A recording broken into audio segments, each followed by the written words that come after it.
வணக்கம். தாவேக்கா மாநாடு முடிந்து மாநாட்டினுடைய சிறப்புரையை பற்றி ஏகப்பட்ட குழப்பங்கள், தீர்வுகள்.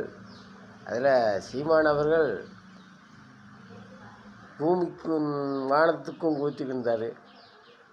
இப்போ என்ன சொல்லியிருக்காருன்னா, அதாவது சீமான் அவர்கள் சொல்கிறார், என்ன சொல்கிறாரு, இந்த ஓரமாக நில்லு, இல்லைன்னா அந்த ஓரமாக நில்லு, மையமாக நின்னா லாரி அடிச்சிடும் அப்படிங்கிறாரு. ஆனால் நமது தலைவர் விஜய் அவர்கள் சீமான் அவர்களுக்கு இன்று பிறந்தநாள் ஆகையால் வாழ்த்து சொல்லியிருக்கிறார். பிறந்தநாள் வாழ்த்துக்கள் எனது சகோதரனுக்கு அப்படின்ட்டுருக்கார். இன்னும் அவர் சொன்ன பாயிண்ட் வரல. அது என்ன பாயிண்ட் தெரியுமா? இவங்களுக்குள்ள ஒரு முடிவு பண்ணிக்கிறது. அந்த இது, அதாவது இவர் அண்ணான்னு சொல்லணும், அப்போ அவர் எம்ஜிஆர்னு சொல்லுவார்.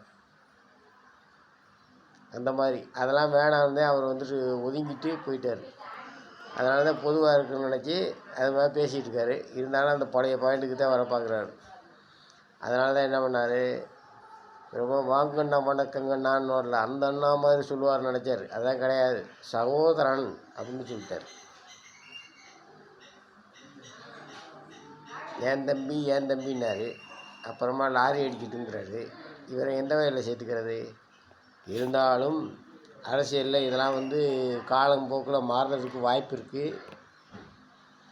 யாரும் நிரந்தர எதிரியும் இல்லை, நண்பர்கள் இல்லைன்னுவாங்க. அரசியலை பொறுத்தளவுக்கு எப்படின்னா, அரசியல் சூழ்நிலைகள், மக்களுடைய தீர்ப்பு என்னவாக இருக்கும், மக்களுக்கு சாதகமாக என்னவாக ஏதாவது ஒரு நல்லது நடக்குமா, அப்படி நல்லது நடக்க வாய்ப்பு இருக்குன்னா அதுக்காக மாறிக்கலாம். அதனால் விஜய் அவர்கள் அந்த பெருந்தன்மையை காட்டியிருக்கிறார். தலைவர்கள் தான் நிரூபிச்சிருக்கார். அதனால் சகோதரர் சீமானுக்கு என் பிறந்தநாள் நல்வாழ்த்துக்கள். அவர் நீண்ட ஆயுளுடனும் நல்ல ஆரோக்கியத்துடனும் மிக வளமாக வாழ வேண்டும் என்று வாழ்த்தியிருக்கிறார். வணக்கம்.